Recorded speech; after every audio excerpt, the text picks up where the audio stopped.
am what you call a telecommunications technician, but to make it easy for you guys just call me the cable guy. Okay.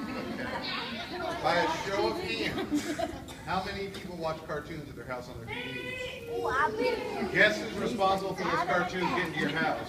This guy. All right, hands down. By a show of hands, how many people have used a telephone at your house to call grandma or aunt and uncle? Guess who's responsible for that?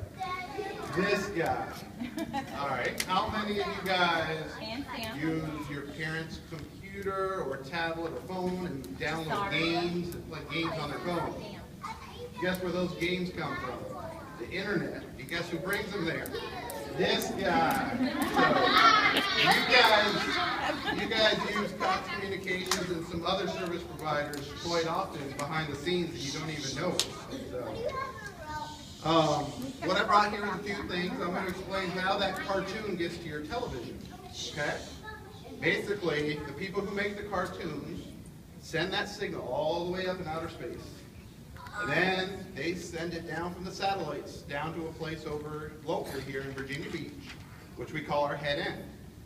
Then that signal goes under the ground and through the telephone poles that you see, and then they run through these wires like this, cables, right to your television, and you guys can see everything that you watch on TV through this little cable.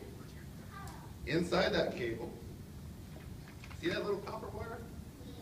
All that stuff that we talked about goes all through that copper wire. It uses different frequencies and things like that to get that signal for your internet, and for your TVs and things like that. So that's how it gets to your house. And the stuff when somebody had says, what's the rope for? My job, I work at the house and I install and repair that stuff that you guys use.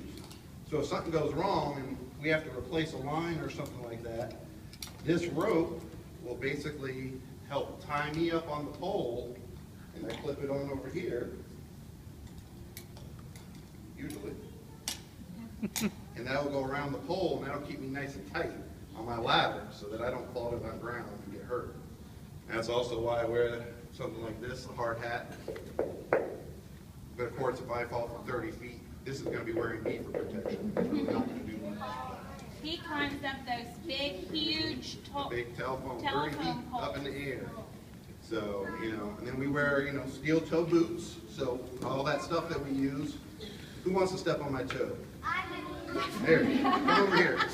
As hard as you can, go ahead and stomp on that toe, on the toe part. There you go. Harder, harder. See? That was good. That was good. Not everybody. Yeah, these are steel toes, so nothing gets hurt. So. All right. So who has a question?